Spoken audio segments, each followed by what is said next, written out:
निर्भीड निष्पक्ष वृत्तांकनाचा बुलंद आवाज, राजसत्ता न्यूज। आमदार अमोल खताळ यांची आमदारकी धोक्यात म्हणणाऱ्यांना आमदार खताळ यांचे सडेतोड उत्तर। न्यायालयाने संबंधित याचिका केवळ सुनावणीसाठी स्वीकारली असून त्यावर अंतिम निर्णय झालेला नाही।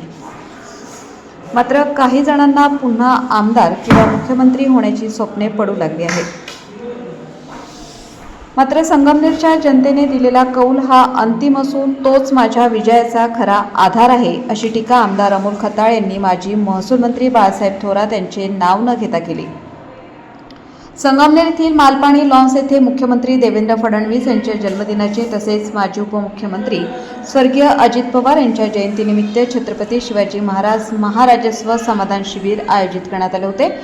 त्यावेळी आमदार खताळ यांनी विरोधकांवर जोरदार टीका केली। यावेळी व्यासपीठावर संगमनेर उपविभागाचे प्रांताधिकारी अरुण मुंडे, तहसीलदार धीरज मांजरे, गटविकास अधिकारी प्रवीण सिनारे, महावितरणचे कार्यकारी अभियंता प्रदीप वट्टमवार, उपविभागीय कृषी अधिकारी अक्षय गोसावी, तालुका कृषी अधिकारी रेजा बोडके, सहाय्यक वनसंरक्षक अमरजित पवार, भाजप ज्येष्ठ नेते भीमराज चत्तर, शेतकरी नेते संतोष रोहम, शिवसेना जिल्हा संघटक विठ्ठल घोरपडे, भाजप अल्पसंख्याक जिल्हाध्यक्ष रऊफई शेख, राष्ट्रवादी काँग्रेस महिला जिल्हाध्यक्ष वैशाली राऊत, शिवसेना तालुका प्रमुख राजेंद्र सोनवणे, शहर प्रमुख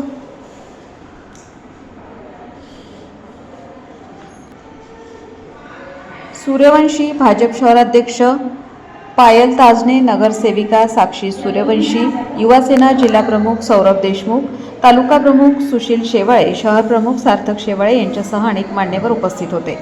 यावेळी आमदार अमोल खताळ यांच्या हस्ते महसूल कृषी पंचायत समिती वन विभाग या विभागाच्या वतीने देण्यात येणाऱ्या प्रमाणपत्रे लाभार्थींना वितरण करण्यात आले। आमदार खताळ म्हणाले, काही जण न्यायालयाने याचिका सुनावणीसाठी स्वीकारल्याचा चुकीचा अर्थ लावत आहेत। प्रत्यक्षात अंतिम निर्णय अद्याप झालेला नसतानाही पुन्हा आमदार किंवा मुख्यमंत्री होण्याची स्वप्ने पाहिली जात आहेत।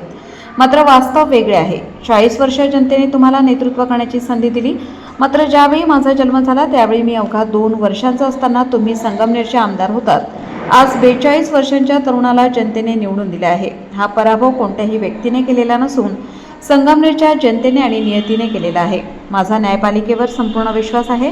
न्यायालयात सत्याचाच विजय होईल, त्याचबरोबर संगमनेरच्या मायबाप जनतेच्या आशीर्वादामुळे माझाही विजय निश्चित होईल याची मला पूर्ण खात्री आहे, असेही त्यांनी स्पष्ट केले।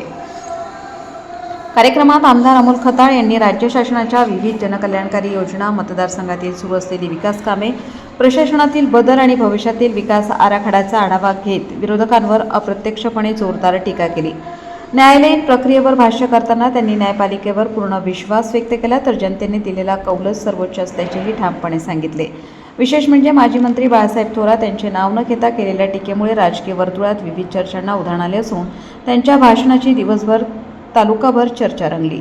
मला न्यायपालिकेवरती विश्वास आहे आणि त्याच्यामध्ये सुद्धा या संगमनेरच्या सामान्य मायबाप जनतेचा विजय होईल आणि माझा विजय होईल याची मला खात्री आहे। न्यायालयाने फक्त याचिका सुनावणीसाठी स्वीकारली, परंतु काही जणांना, काही भावी मुख्यमंत्र्यांना अचानक पुन्हा स्वप्न पडायला लागले, आता आम्ही पुन्हा भावी मुख्यमंत्री होतोय, आम्ही पुन्हा आमदार होतोय। परंतु या निमित्तानं आपल्याला सांगू इच्छितो का 40 वर्ष तुम्हाला मिळाले, तुमचा पराभव एका 42 वर्षाच्या मुलाने केला, ज्याचा जन्म झाला त्यावेळेस तो 2 वर्षाचा होता आणि तुम्ही या संगमनेरचे आमदार होता।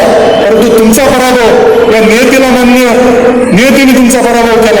येणाऱ्या पुढील कालावधीमध्ये निश्चितच या संगमनेर तालुक्याचे विलंबित राहिलेले प्रश्न असतील, या संगमनेर तालुक्याच्या विकासाला चालना देण्यासाठी माझ्या हातातून काम या पुढील कालावधीमध्ये निश्चित आपल्याला झालेलं मिळेल। आजच्या या सप्ताहानिमित्त मी पुन्हा महसूल विभागाच्या सर्व अधिकाऱ्यांचं अभिनंदन करतो आणि त्यांना खूप खूप चांगल्या शुभेच्छा देतो। तसेच स्वर्गीय अजितदादा पवार यांच्या त्यांना अभिवादन करतो व या कार्यक्रमासाठी आलेल्या सर्वांनी रक्तदान शिबिराचा सुद्धा लाभ घ्यावा असं आवाहन करतो। आणि जे काही महसूल विभाग असेल, ग्रामविकास विभाग असेल, सर्वच विभाग जे इथं आहेत त्यांच्या सर्वांच्या सहकार्याने, त्या विभागातील अधिकारी असेल, कर्मचारी असेल, यांच्या सगळ्यांचंही मी अभिनंदन करतो आणि त्यांना खूप खूप शुभेच्छा देतो। आणि फक्त एवढंच सांगेल का हे सामान्य शेतकऱ्यांचं, सर्व सामान्य लोकांचं सरकार आहे, त्यामुळे या सरकारच्या योजना ज्या आहेत, या सरकारच्या योजना सामान्य लोकांपर्यंत पोहोचवण्यासाठी आपलं सुद्धा योगदान सहकार्य असंच राहू द्या। धन्यवाद। जय हिंद, जय महाराष्ट्र, जय श्रीराम।